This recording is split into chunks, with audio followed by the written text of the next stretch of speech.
Eso, ya llegó la gente. Muy bien. Estaba asustado, yo dije, no ha llegado nadie. Muy bien, ya se van conectando, me hacen la ceñita. Voy a poner aquí un poquito más de ganancia al micrófono, me dicen si está saliendo bien. Mario Ruiz conectado, María Consuelo conectada. ¿Quién más? A ver, muy buenos días para todos, dice Consuelo, así que creo que están oyendo bien. Si alguna cosa me hacen la ceñita para corregir y empezar de una. Me dice Alejo que el audio, no sé. Ahí le puse más ganancia a Alejo, no sé si ahí de pronto mejoró un poquito, haceme otra ceñita ahí, pero ya le puse ganancia. La Tata Gómez está aquí conectada, uy, se me fue aquí. Osvaldo lo voy a citar hoy en la charla, Fausto está ahí. Un poquito más de audio, ya le puse, no, le faltaba otro poquito. Ahí le puse otro poquito de audio y dice Mario que está bien. Súbanle ustedes allá, a ver, yo veo si es que aquí no le... ya. Ya le sigo subiendo, le sigo subiendo, le sigo subiendo, le sigo subiendo. 1, 2, 3, 4, 5, probando audio. A ver ahí cómo lo escuchan. Análida está conectada, Nicolás Herrera está conectado, Camilo Londoño también está viendo. Aquí los voy saludando a todos. Los que van entrando, Mateo Alfonso también está ahí. Muy bien, vamos para la sexta temporada. No sé cómo lo... Si mejoró el audio me dicen, si no mejoró me dicen, me ponen el dedito de para abajo o el dedito de para arriba para saber que está bien. Bueno, vamos con temporada. ¿Cómo fue que le puse? Temporada de trabajos no publicados. Enseguida les cuento la historia. Ahora sí dice Mateo que está perfecto. Entonces empezamos en 2 minutos. Yo tengo aquí las 10:02. Se me fue la cara. Dice, no, no entendí, Mario. Osvaldo, no, gracias a ustedes por compartir, por estar ahí, por darle me gusta a la página, por mandarle la charla a quienes ustedes consideran pertinente. ¿Qué más? Derecho no más. No, no entiendo. Mario, estoy perdido hoy, amanecí como lento en la comprensión. Bueno, ya vamos llegando. Vamos acabando. 10:02. A Johnny González. Ahí un abrazo, Johnny McKay. Yo creí que me iba a encontrar con Johnny en el baby fútbol, pero lo estoy viendo como enredado el tema. JJ Arango, el tocayo. Hola, tocayo. Cada rato me confundían con John Jaime Arango cuando él hacía periodismo regional. Después ya hizo muchos trabajos a nivel nacional, pero cuando estaba en los regionales a mí me llamaban a contarme cosas que eran para él y creo que a él lo llamaban a contarle cosas que eran para mí, pero bueno, ahí los direccionaba uno. Un abrazo, tocayo, qué rico verte por aquí. Bueno, 30 segundos y nos vamos. Sexta temporada, ya vamos, esta es la charla número 28. Y al principio creí que iban a ser 5 o 6 sobre periodismo deportivo y miren dónde vamos. Pero esa es la gracia que tienen las ideas, que cuando reciben la aceptación del público, uno como que se anima a seguir y voy a seguir mientras tanto. Hernán Darío Sánchez dice que es la edad, puede ser también, no podemos ocultar que ya los años van pasando y siguen contando. Voy a arrancar en 5 segundos.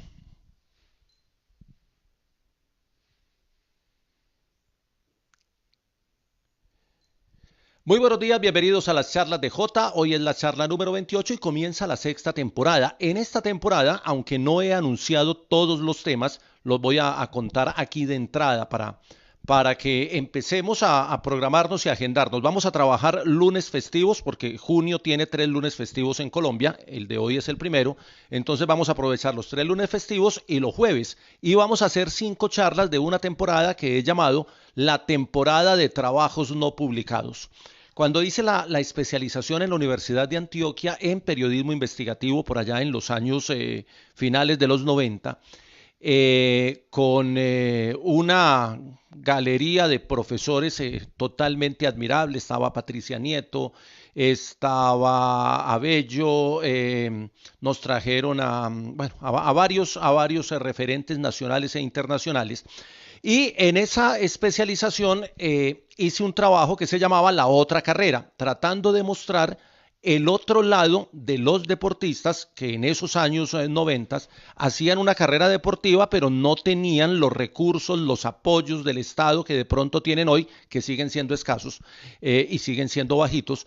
Pero era una carrera contra la economía porque ellos tenían que conseguir con qué subsistir mientras hacían sus prácticas deportivas. Entonces hice varias crónicas con muchos deportistas de la época y esas crónicas se quedaron en un trabajo de grado que nunca salió. Luego cuando entré a Hora 13, por allá en esos años 98, 99, traté de revivir algunas de esas y volverlas trabajo de televisión, pero era una mirada muy distinta porque lo otro había sido un ejercicio más para periodismo escrito, entonces quedé como cojo con ese tipo de historias, pero quedé tocado para hacer ese trabajo profundo en algunos temas.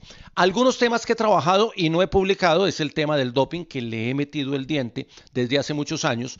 Tengo un trabajo sobre periodismo, sobre deporte y literatura, otro sobre deporte y música, buscando las relaciones más allá del espectáculo. Tengo algo sobre deporte, fútbol, geopolítica, una mirada más allá de lo competitivo. Entonces todos esos temas que los tengo en cuadernos todavía guardados y hechos a mano, hay algunos que darían para hacer unos trabajos más profundos, de pronto hacia la crónica escrita, y algunos de pronto los voy a llevar al tema audiovisual. Jaime Abello Banfi, gracias Jota. Ese es un excelente profesor, lo vamos a tener dentro de poquito acá en Medellín, que luego les cuento para otros temas. Entonces voy a arrancar hoy con el tema del doping, que es un tema que genera muchas posiciones y a veces posiciones radicales. Y quiero comenzar con una pregunta para los que son de alguna manera verticales y radicales con el tema del doping y no le perdonan a un deportista por ninguna razón del mundo que aparezca con un positivo en una competencia y casi que le lanzan una condena absoluta como si fuera el mayor delincuente del mundo. No es que los vaya a defender, ojo. A mí también me gusta el deporte limpio, transparente, con igualdad de condiciones para todos. Pero quiero comenzar con esta pregunta. No sé si los caballeros que están ahí, no lo vayan a colocar por escrito si no quieren, ¿alguna vez han utilizado una pastillita para mejorar su potencia sexual? Una pastillita de color azul. Algunos la llaman la pastillita azul y hay otro tipo de pastillas de otros colores que tienen el mismo efecto. Si ustedes la han utilizado, ustedes se han dopado. Y nadie los ha cuestionado, es más, seguramente les ha ido bien y los han elogiado por eso. No sé si los de mi generación que están por aquí son varios, cuando tenían que trasnocharse haciendo un trabajo de la universidad, porque había épocas en que los estudiantes nos teníamos que trasnochar cuando la educación era más exigente, ahora no se trasnochan. Cuando nos trasnochábamos y nos tomábamos Coca-Cola con aspirina y con tinto. Ese era el aliciente para no dormirnos en la noche y para tener la mente muy activa. Si se llegaron a tomar eso, de alguna manera ustedes también se doparon académicamente y nadie los cuestionó, de pronto ganaron el trabajo. No sé si a alguno se ha pasado una rumba, de pronto hay algunos, no lo vayan a confesar aquí, se ha pasado una rumba con 3 o 4 Red Bull, qué pena mencionar la marca, o cualquier otro tipo de hidratante y energético para soportar la rumba en la noche y aguantar un poquito hasta la madrugada. Si alguno lo ha hecho, los niveles de cafeína se le han excedido y también se ha dopado. Y si alguna de las chicas, este es un fenómeno que he visto mucho en estudiantes universitarios, se va a esas fiestas de noche y uno las ve con una botella de agua, un bombombún y una pastillita blanca, que se toman para estar mucho mejor, más animadas, no voy a decir la marca blanca, pero cuando se toman eso, el nivel de concentración y el nivel de rendimiento físico se eleva. Y acabo de poner 4 casos comunes y me podría quedar haciendo la lista. El doping es un tema universal, el doping es un tema que nos toca a todos. ¿Alguna vez a conciencia o inconscientemente nos hemos tomado algo que nos incrementa el rendimiento físico y nos permite una mayor actividad? Eso creo que ya nos pone en el escenario de ser un poquito más consecuentes a la hora de mirar el fenómeno en el deporte, porque si bien el deporte se hace con unos principios éticos de transparencia y de igualdad, el tema de la competencia excesiva, las presiones constantes de la prensa, del público que acompaña al deportista, de la familia, la necesidad de un resultado y la competitividad extrema, que es a lo que hemos llegado en el deporte, a veces no digamos que obliga, pero induce a los deportistas a utilizar una cantidad de sustancias que la lista es larguísima, que son prohibidas y que son utilizadas precisamente para lo mismo que ustedes usan la pastillita de la que había al principio. Hace poquito pasó el caso de la boldenona, y lo de la boldenona es una historia particular. La boldenona es un producto veterinario que se usa para elevar la masa muscular del ganado para el ganado para la venta, o sea, en la ganadería se utiliza y se utiliza de manera legal, está autorizado por el INVIMA y lo utilizan muchos ganaderos. Yo hice un trabajo largo, lo que pasa es que solo saqué un pedacito en radio, hablé con algunos ganaderos que me contaban para qué utilizaban este tipo de sustancias y efectivamente es un químico que utilizan para que el ganado tenga mayor masa muscular y también lo utilizan los seres humanos. Entonces, cuando los seres humanos lo utilizan de manera irreglamentaria porque está prohibido por las organizaciones del deporte ese tipo de ayudas vía exógena que utilizan para incrementar su rendimiento. Pero encontré muchas cosas. Recuerden que lo de la boldenona, en el caso de, en varios casos, hay 38 deportistas en Colombia sancionados hoy con 2, 4 y hasta 6 años por el uso de la boldenona en materia de doping. Y hay deportistas del BMX, del ciclismo, del levantamiento de pesas, del fútbol. Acuérdense de Santiago Echeverría, Echeverría era que se llamaba, el central del Medellín, que salió por boldenona, algunos jugadores del Atlético Huila, que también salieron positivos por boldenona. Está lo de Fabián Puerta, nuestro campeón del mundo en el ciclismo en pista, que tuvo el infortunio de salir positivo por esta sustancia. Muchos han dicho que la han consumido, bueno, y hay 3 pesistas, que fue el último registro, aparte del tenista y demás. Muchos han dicho que lo han consumido vía cárnica, que de pronto han terminado siendo positivos por el uso o por el consumo de la carne de res, que al parecer, algunos dicen, tiene estas concentraciones. En un conversatorio en la Universidad de Antioquia con los grupos de investigación de veterinaria y zootecnia, hablé con el doctor Alberto Botero, que es un especialista en el tema del ganado, y él me decía, mire John Jaime, y nos lo dijo en el conversatorio, para que la sustancia puesta en el ganado salga en el metabolismo del ser humano, me lo dijo literalmente, tendría el ser humano que consumir una vaca completa. Y averiguando un poquito con el zootecnista, con el doctor Henry Cadavid, me decía, hablando un poquito de cómo le inyectan la boldenona al ganado, se le inyectan en la oreja. Y hay una reserva de 30 días que tienen que pasar 30 días para que el ganado pueda ir a un matadero para ser de consumo humano. Sin embargo, hablando con algunos ganaderos, no voy a decir de qué región del país, porque hice la tarea por teléfono, me decían que a veces ellos le ponen la sustancia y por el tema del mercado, de la velocidad del mercado en el ganado, les toca mandar el ejemplar sin cumplir los 30 días de retiro, como lo llaman ellos, es decir, los 30 días en el que la sustancia se procesa en el cuerpo y logra el efecto de incrementar la masa muscular. Entonces eso me generó algunas dudas. Yo decía, bueno, ¿será que de pronto algunas de esas reses llegan sin el tiempo de reserva, viene el sacrificio, viene la venta de la carne y termina dopando inocentemente a muchos deportistas? El 80% de los deportistas en el mundo dopados por boldenona son colombianos. Y eso también me daba como una referencia. Yo decía, pero ¿por qué el tema es tan particular en nuestro país y tan concentrado en algunas regiones del país, porque hay regiones de donde usted mira los resultados positivos por boldenona y casi siempre los deportistas están en esas regiones. Estuve tratando de averiguar con el INVIMA, averiguar con el ICA, pedí alguna información, me dieron información genérica, me dijeron que hay unos controles exhaustivos y que es imposible, que ellos lo tienen totalmente medido. Lo cierto fue que fui a una veterinaria cualquiera, voy a mencionar el nombre, fui a Tierragro y luego fui a Ibanagro, que queda cerca de mi casa, y en las dos venden la sustancia sin ninguna fórmula médica o veterinaria. Usted va y dice, deme esta sustancia y se la venden en frasquito y usted se la puede tomar. Entonces ahí, o se la puede inyectar, y ahí empezaron mis dudas frente al tema del doping. Es que el doping, como decía Osvaldo Hernández en un artículo que tiene en el periódico La Patria, que de pronto ahorita se los posteo, que ya es de hace creo que 2 años, Osvaldo, hay una frase de un ciclista que le dio a Osvaldo que me pareció tremenda. ¿Para qué entrenar si el entrenamiento lo venden en las farmacias?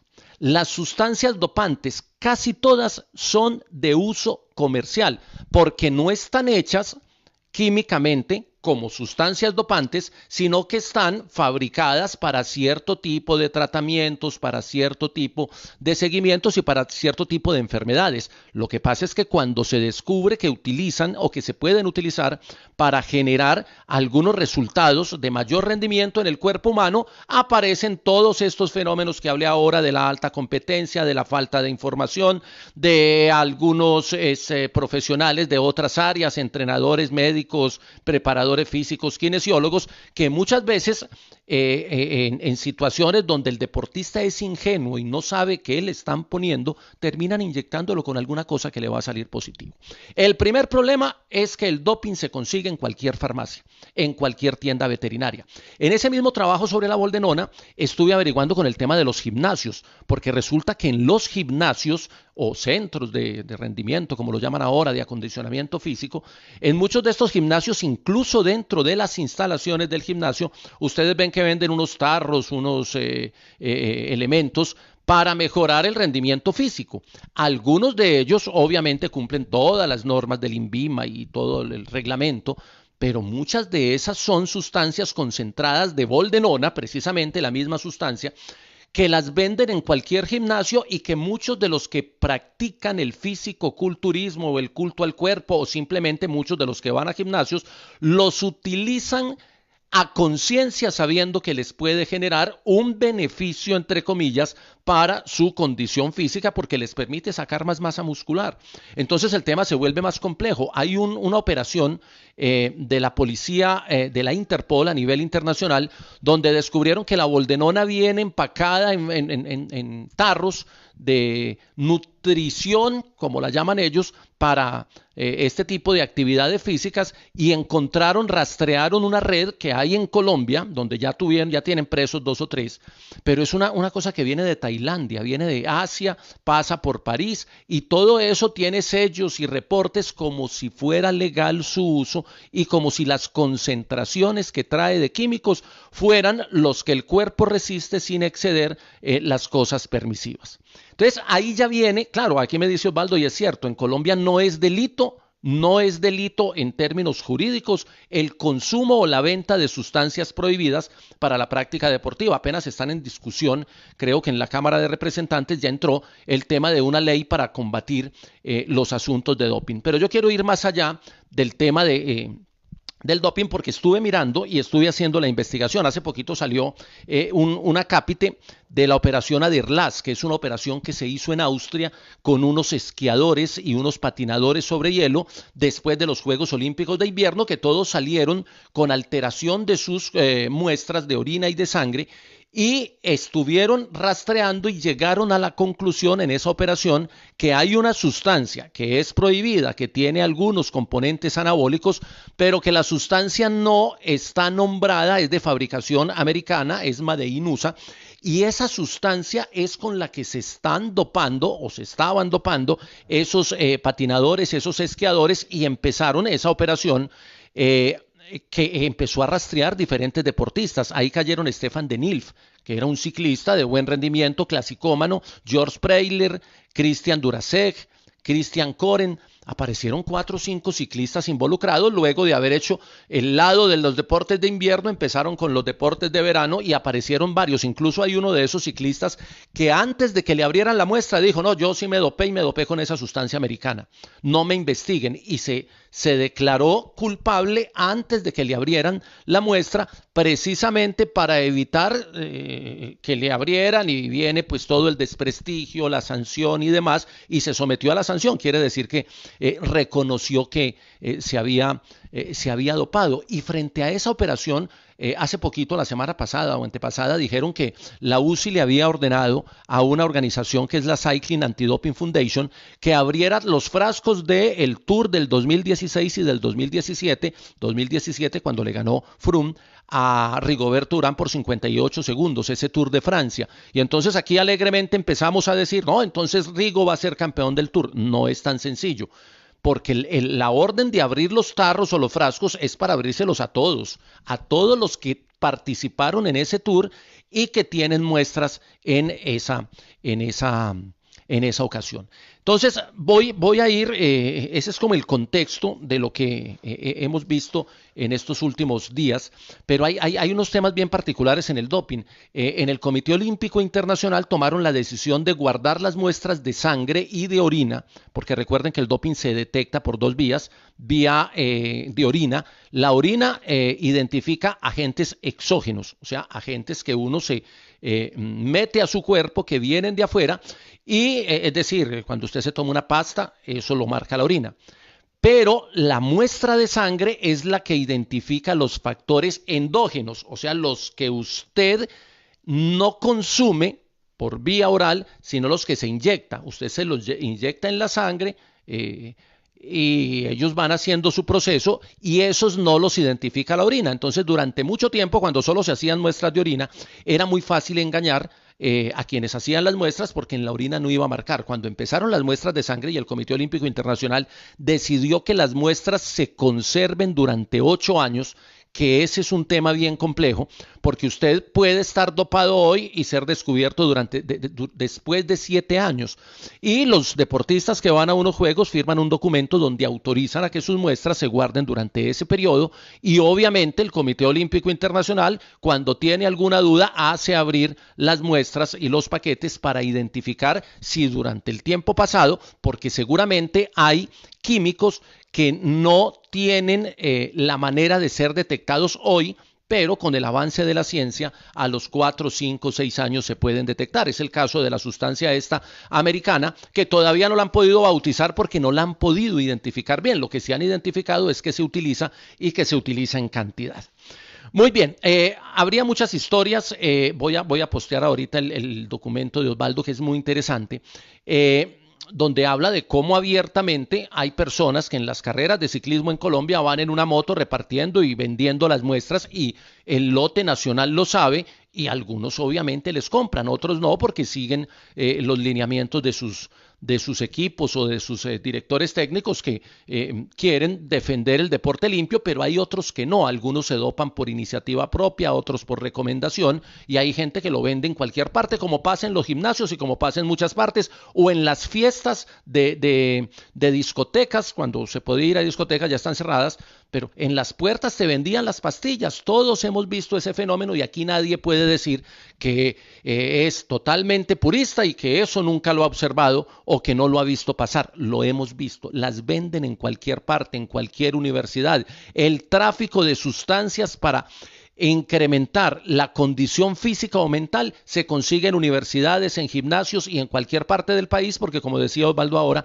no hay ley que prohíba ese tipo de venta y ese tipo de consumo. Hay unas leyes o unas normas en las fiestas electrónicas, me dice La Torre, el que ha animado varias, él sabe de qué le estoy hablando. Más allá de lo que represente esto jurídicamente, hay una historia con el doping que es bien interesante, y que es parte como de la investigación y del trabajo que hice, y de la parte que no publiqué.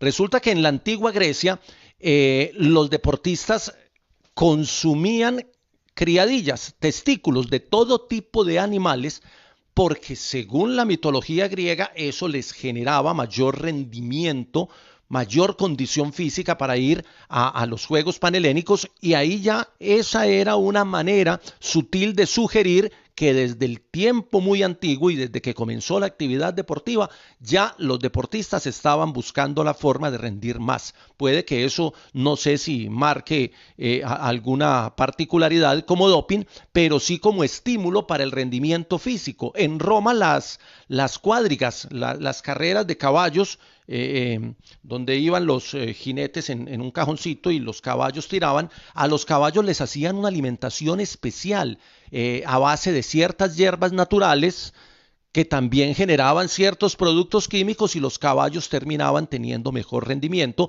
y obviamente las cuadrigas que ganaban se consagraban y se convertían en héroes de la Roma imperial. En la guerra mundial, en la primera y en la segunda, los soldados y los pilotos de avión en la Segunda Guerra Mundial ya tomaban anabólicos y anfetaminas para mantenerse activos y para no sentir el cansancio y para mantenerse alertas, porque la Segunda Guerra Mundial tuvo una guerra aérea. Los pilotos ingleses, recuerden cuando la invasión a Normandía, que por vía aérea es por donde realmente ganan la guerra, y se tomaban las anfetaminas para mantenerse activos, porque en el tema de la conducción de naves de guerra, de aeronaves de guerra, la alerta tiene que ser constante. Ya había un uso del doping también para temas bélicos y se conocía. Hay una tribu africana que se llama la tribu Kafir, que todavía existe, donde utilizan una bebida alcohólica para ceremonias religiosas, y esa ceremonia religiosa termina con una gran explosión de actividad física de muchas formas y de múltiples competencias. Ese estimulante que utilizan ellos, que es a partir de ciertas ramas naturales, pero que producen químicos, porque la naturaleza produce químicos, es lo que ellos llaman el dop, y de ahí viene la palabra. De esa tribu Kafir viene la palabra doping. Primero ellos la llamaron dop, las tribus zulus todavía utilizan el dop como estimulante para ciertas ceremonias religiosas. Lo que pasa es que ahí hay el vínculo con la religión hace que de alguna manera el halo de misterio y la conservación del secreto pues no trascienda mucho, pero finalmente es la producción de algún químico a partir de productos naturales que estimula el cuerpo para el rendimiento. Eso tiene piel de uva, estuve leyendo que tiene alguna bebida de cola, que tiene algunas ramas, al parecer algo de cannabis, un poquito de coca, en fin. Eso es lo que las tribus africanas desde hace siglos llaman el dop, y que un periodista holandés de apellido Boers llamó doping en el término inglés, tratando de significar la sustancia en movimiento. El doping, utilizando el gerundio, empezó a decir que era doping porque se usaba para estimular. Esto fue en 1889. Y en 1889, después de que Boer la llama doping, aparece en un diccionario inglés, diccionario sobre el deporte inglés. 1889 ya el doping aparecía en los diccionarios y era definido como el uso de sustancias exógenas para la consecución de mejor condición física. Es decir, el doping es tan antiguo como el deporte y es tan presente que es difícil imaginarse una actividad deportiva con todos los deportistas, entre comillas, sanos. Siempre que hay una competencia deportiva, algún estímulo exógeno están utilizando muchos de los deportistas. Lo que pasa es que no hay ni los controles ni la forma de comprobarlo, y muchas veces algunos de ellos se van a misterios, se van más a un tema psicológico. Algunas bebidas, algunos elementos naturales que la gente cree que les está ayudando, pero que es más el efecto placebo, que hace que el ser humano crea que le está ayudando, pero no le está ayudando. Muy bien, tengo algunos datos rápidos. En 1865 hay una competencia de natación, que era la de atravesar el Canal de la Mancha, que es una de las competencias tradicionales en Europa, y hay un deportista que antes de tomar la partida coge un líquido que tenía en un frasco y resulta que no era el de mejores resultados en las versiones anteriores del Paso de la Mancha. Y él le muestra a todos que se va a tomar esa bebida y que con eso puede ganar. Pues se toma la bebida y le sacó casi que 15 minutos al segundo en esa competencia, después de que nunca había sido un deportista de gran condición. En 1867 los franceses tomaban cafeína, los belgas azúcar con éter, los italianos tomaban nitroglicerina y los de otros países tomaban alcohol. Cuando empezaban las competencias, cada uno creía que había algo especial en esas sustancias para poder competir. En 1896 Linton es el primer muerto por doping. Se había tomado una sobredosis de efedrina que ya había sido descubierta por la ciencia química, y en una París-Burdeos se muere, literalmente cae por exceso de efedrina, quiso doparse, se le fue la mano, y las muertes por doping han sido muy reconocidas. En la Maratón de San Luis en 1904, Tom Hicks ganó y se desmayó, y cuando los doctores hicieron el diagnóstico, el estudio, encontraron que había tomado una sustancia que se llama estricnina y que se la había mezclado con coñac, pero el tipo ganó.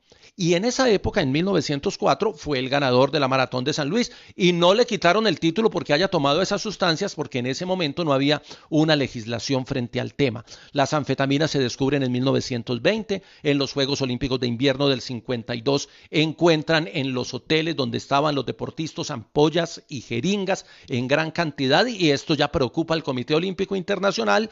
En 1960, Jensen, acuérdese, declara el uso de anfetaminas, era un ciclista. Luego viene el caso de Tom Simpson en el 67, que muere en competencia luego de tomar anfetaminas. En el boxeo, Jupp Heynckes también con anfetaminas, y Dick Howard, otro ciclista, muere por heroína. Mire todo lo que tuvo que pasar para que las organizaciones del deporte le prestaran atención a ese fenómeno, así como todo lo que tuvo que pasar con el fenómeno de la inequidad de género en el deporte para que las organizaciones del deporte le prestaran atención. Entonces mire que las organizaciones del deporte van a un paso, las organizaciones de salud van a un ritmo, pero la producción de sustancias y el descubrimiento de sustancias para ayudar al deportista de manera ilegal van más adelante, va 3 pasos adelante. Por eso ahora tienen que guardar las muestras 8 años, porque muchas veces la sustancia se usa hoy, pero apenas los laboratorios logran empezar a detectarla dentro de 4, 5 o 6 años. Estoy poniendo un panorama rápido porque hay muchas cosas. Tal vez el escándalo que le abrió los ojos al mundo fue el de Ben Johnson en los Juegos Olímpicos de Seúl en el 88, cuando Johnson gana los 100 metros planos en un gesto y en una exhibición de fuerza corporal, porque además la foto es impresionante, y luego sale dopado y le quitan la prueba, pero luego comprueban que más de la mitad de los que participaron en las pruebas de 100 y 200 de esos Juegos Olímpicos habían utilizado sustancias prohibidas. Ahí ya ese es el quiebre para que empiecen a surgir esas organizaciones que luchan por tener un deporte limpio y por garantizar ciertas cosas para los deportistas. El uso deliberado de una sustancia o de un método prohibido por el Comité Olímpico Internacional. Ustedes ven que cada año el Comité Olímpico actualiza las sustancias y los métodos que tiene prohibido.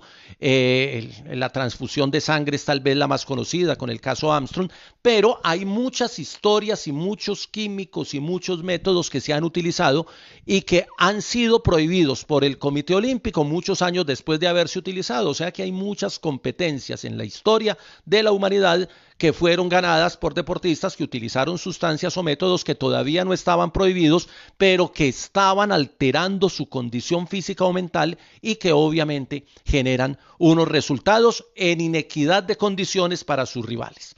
Digamos que hay una filosofía en el tema del doping, que es la de proteger la salud en competencia de los deportistas, pero a eso le sumaron después el evitar una ventaja injusta para sus rivales, y luego la filosofía se amplió, evitar efectos secundarios en el organismo de esos deportistas, y hoy en día, aparte de esos asuntos filosóficos, el tema del doping tiene unas implicaciones legales. Al interior de los organismos deportivos, pues las sanciones mayores son la suspensión o el retiro de los títulos y de los campeonatos, pero Hay países donde ya hay jurisprudencia, donde ya hay una normatividad clara, donde está prohibido y se convierte en delito y eso da una cantidad de años de cárcel y demás. Sin embargo, es una lucha que está en desventaja. Los que van trabajando en el proceso de inventar productos van a 3 pasos y la legislación, las normas y las reglamentaciones van a un paso más lento. ¿Esto a qué nos lleva? A que la famosa frase de que hay que ganar como sea se vuelva tan reiterativa que el deportista se vaya creyendo el cuento de que realmente los resultados hay que conseguirlos a como dé lugar, y muchas organizaciones del deporte, pues lo hizo Rusia con doping de Estado, patrocinando el uso de sustancias en todos sus deportistas olímpicos para incrementar su rendimiento. Esos resultados de la Alemania del 70 y pico en olimpismo, donde tiene una cantidad de récords mundiales en atletismo y natación que también genera algunas incertidumbres, y todo lo que estamos viendo hoy, no solo en el ciclismo, porque es que el ciclismo es el deporte más señalado, porque es el que más escándalo hace y porque es el que más duro trata el tema del doping. La Unión Ciclista Internacional es la federación internacional, digamos, más radical en el tema del uso de sustancias, y por eso es la que más ruido hace. Pero hay federaciones internacionales que son un poquito alcahuetas, que son un poquito bajo perfil, porque prefieren que esos casos no trasciendan para que no se empañe la imagen pública de su actividad deportiva. Pero pasa en todas las disciplinas deportivas y pasa en muchas partes. Hay deportes calmantes que se utilizan en el ajedrez, en el tiro con arco, en los deportes de precisión, en los deportes de concentración mental, utilizan calmantes, utilizan beta bloqueantes, es decir, sustancias para que el flujo sanguíneo esté más lento y poder mantener, digamos, la concentración, el equilibrio mental y demás. Hay sustancias estimulantes, que son las anfetaminas, los esteroides, que ya hablamos un rato de esos. Hay sustancias antágicas, que son los analgésicos, que se utilizan para que el deportista no sienta dolor cuando el esfuerzo es excesivo. Hay regeneradores, que son productos que hacen la recuperación física más rápida. Está de moda el EPO, que es la eritroproyectina, que es una sustancia que produce el riñón, que genera glóbulos rojos, que aumenta la oxigenación del cuerpo, pero esto se está consumiendo vía química para incrementar la producción de oxígeno y lograr una recuperación mayor. Y hay otro tipo de sustancias, hay una lista en la página del Comité Olímpico Internacional, está la lista de sustancias prohibidas, y si ustedes la revisan cada año, la cantidad de cosas que hay prohibidas a veces creo que es excesiva y que se sale de control. Todo esto lo digo para decir que el tema del doping, primero, siempre lo hemos visto como un tabú. Segundo, siempre lo hemos condenado, pero no hemos ido a las causas reales. Hay muchos deportistas. Yo recuerdo la historia de nuestro campeón paralímpico, de Elkin. Elkin Serna me llamó el día que salió positivo y me contó la historia. Él iba a un sitio de venta de productos, digamos, productos de ayuda para rendimiento físico, donde le garantizaban que eso no era ninguna sustancia prohibida. Entonces le daban hidratantes, le daban algunos, algunos polvos estos para incrementar masa muscular, pero todo avalado con sello del INVIMA y de todas las organizaciones de salud, permitido, y se lo daban en ciertas dosis. Y me dijo, yo creo que lo que me salió fue que algún día fui y el muchacho de la tienda me dijo, me llegó un nuevo hidratante, es mejor que todos y no tiene ninguna restricción. Es un tema, es nuevo, pero es muy bueno. ¿Por qué no lo ensayás? Y resulta que él, quien lo ensayó, se lo tomó antes de una competencia atlética en Medellín, terminó, ganó la competencia, le tomaron la prueba y lo sancionaron 2 años. A veces es por ingenuidad o por negocio. El dependiente de esa tienda, tengo el nombre también, pero no lo voy a revelar aquí, el dependiente de esa tienda de productos químicos le garantizó, y como era un sitio de confianza, porque además todos los deportistas utilizan complementos proteínicos, complementos vitamínicos, porque es parte de su actividad cotidiana. Un deportista pues a punta de aguapanela y quesito no va a rendir lo que rinde un deportista que tenga unos complementos alimenticios, repito, avalados, regulados y bien controlados. Pero a veces las tiendas el dependiente de la tienda quiere hacer un negocio mayor y se aprovecha de la ingenuidad de algunos deportistas. Otras veces son los entrenadores los que le dicen al deportista, acuéstese, yo le pongo esta inyección para que se sienta mejor, y terminan dopándolos sin el deportista ser consciente. Y también hay deportistas que lo hacen de manera consciente y a escondidas de sus entrenadores o de sus directores, para generar un mayor rendimiento porque sienten que la competencia no les está dando y que necesitan ser de mejor rendimiento. Entonces, para ir redondeando, porque el tiempo se nos acaba, este trabajo sobre el doping es muy interesante porque nos desmitifica un poco el uso de las sustancias. Todos en algún momento de la vida lo hemos hecho y lo hemos hecho a conciencia.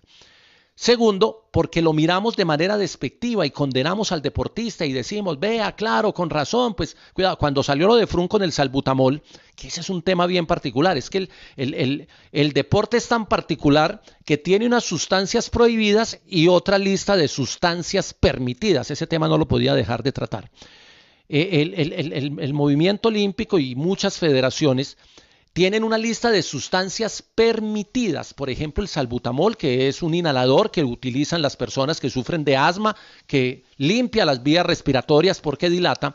Es un elemento médico que lo consigue uno en cualquier farmacia, vale 30,000 pesos el frasquito, y resulta que en el ciclismo está permitido en cierta cantidad, y en otros deportes también, en los deportes aeróbicos.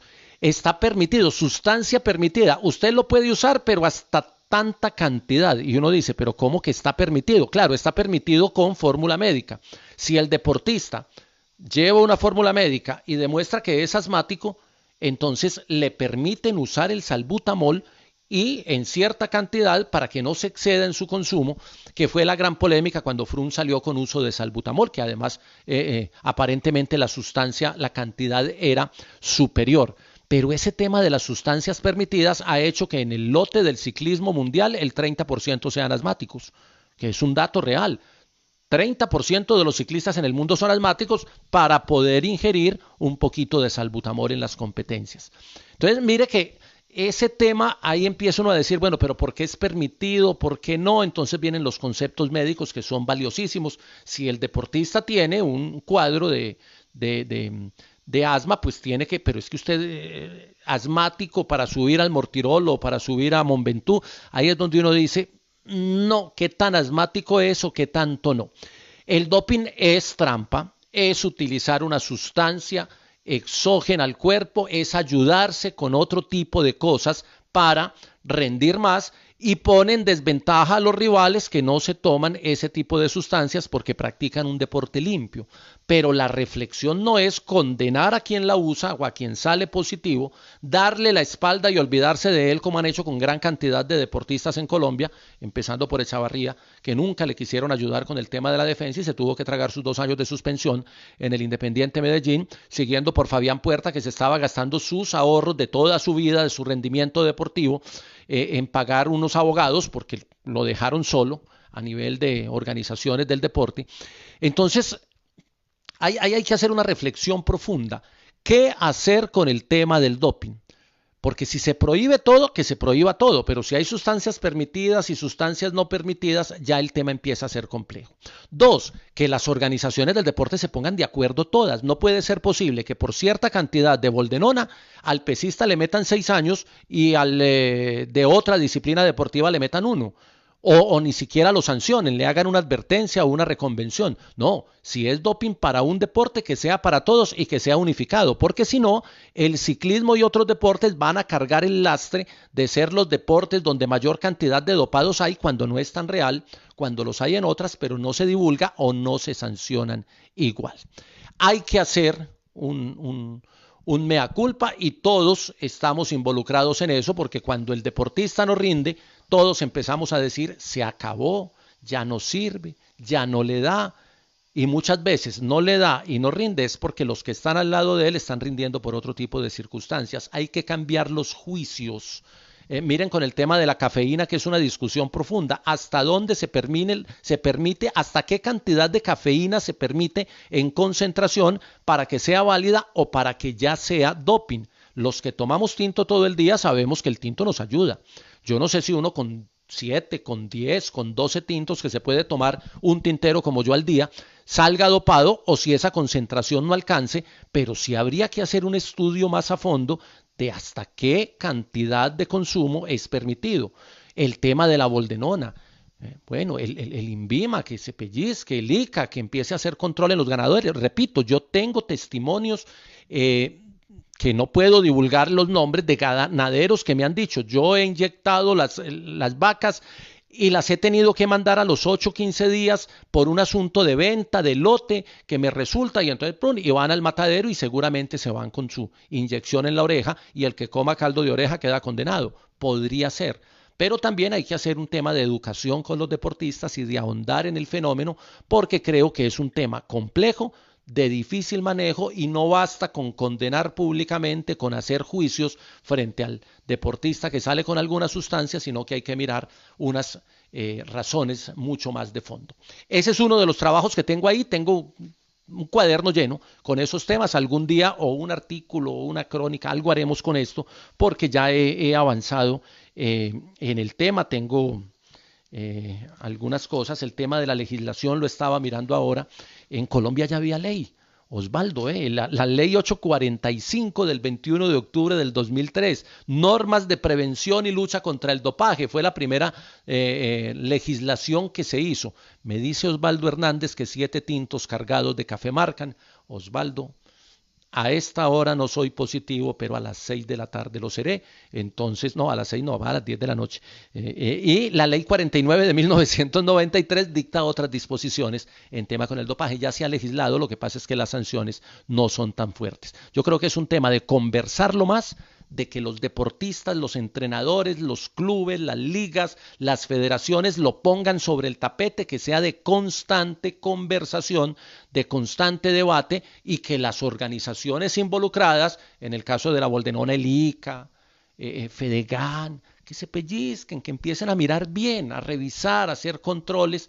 Por ejemplo, no estoy diciendo que ellos sean los culpables, y que otras organizaciones también lo empiecen a replantear. Las organizaciones del deporte, pónganse de acuerdo para que todas vayan en la misma línea y no les caiga la carga de la opinión pública solamente a quienes son verticales y taxativos con este tipo de cosas, aunque ni tan taxativos, porque luego aparecen los fenómenos de algunos deportistas que salen pero no salen y los sancionan más o menos.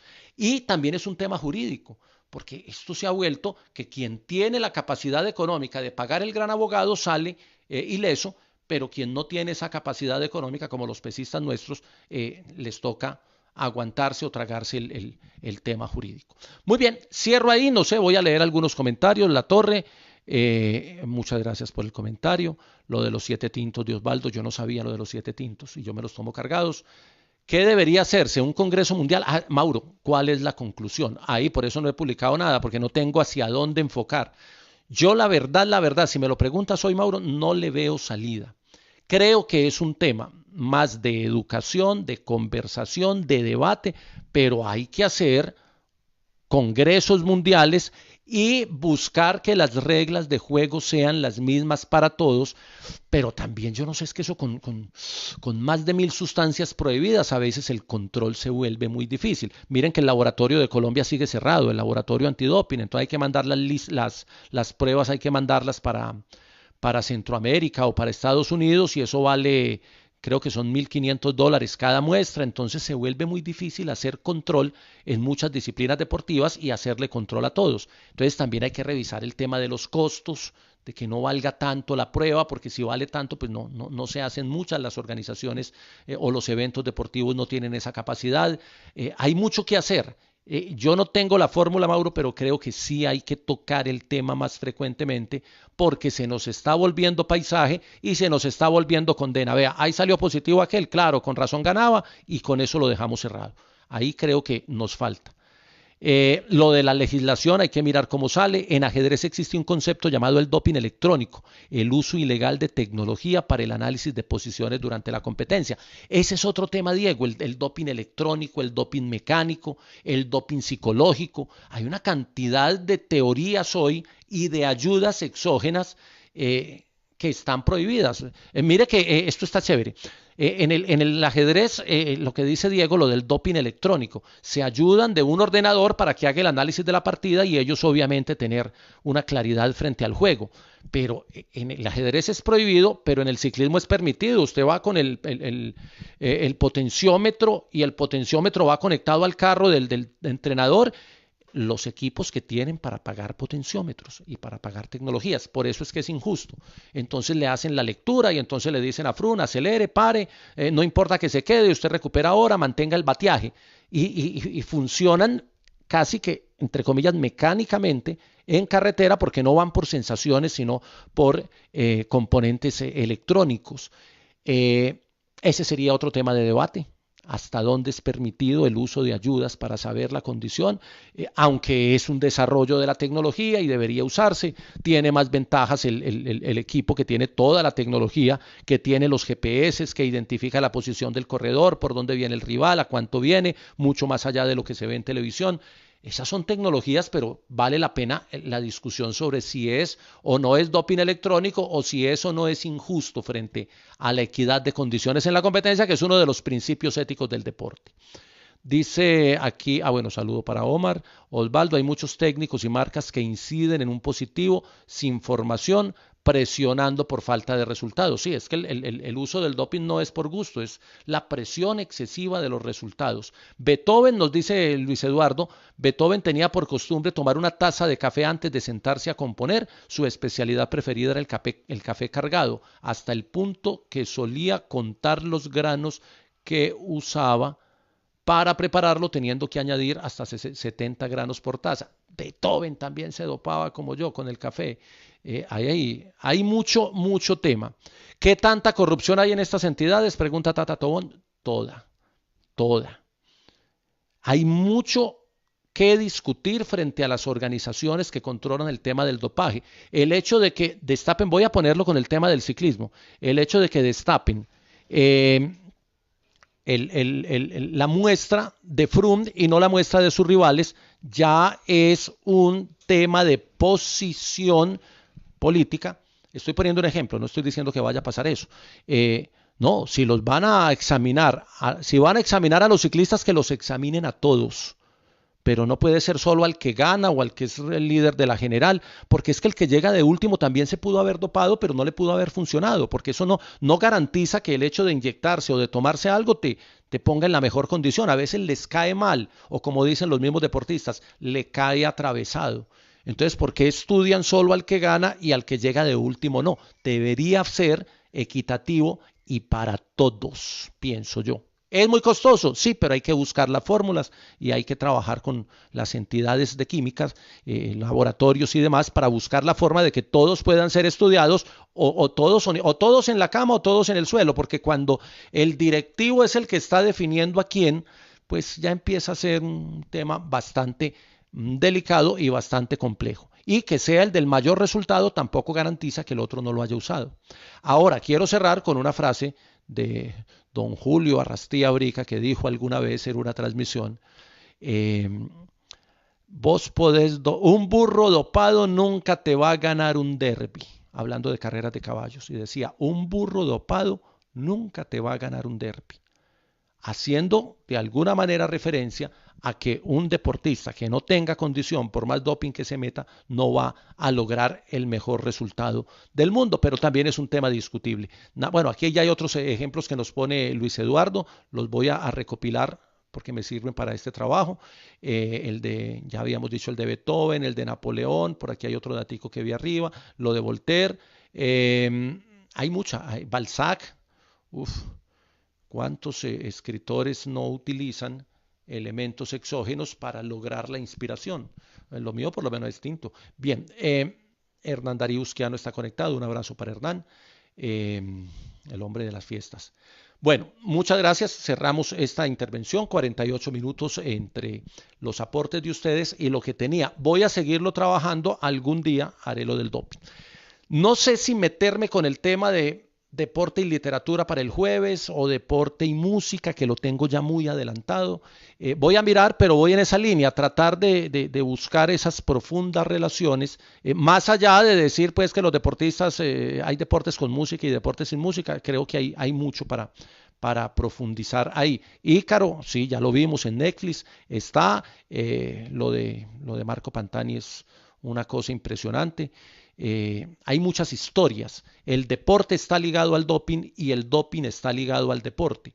Y los que promueven el doping van 3 pasos adelante. Esa es la gran conclusión. Hay que apretar el paso y hay que reflexionar frente al asunto. A todos muchas gracias. Nos vemos el jueves 9 de la mañana. Los jueves es a las 9. Los lunes festivos, como son festivos, lo hacemos a las 10 de la mañana. Jueves 9 de la mañana. El miércoles pongo ahí el post anunciando con qué tema sigo. Vamos a mirar por dónde me voy y seguramente nos puede servir para la reflexión. Muchas gracias a todos y nos vemos el jueves.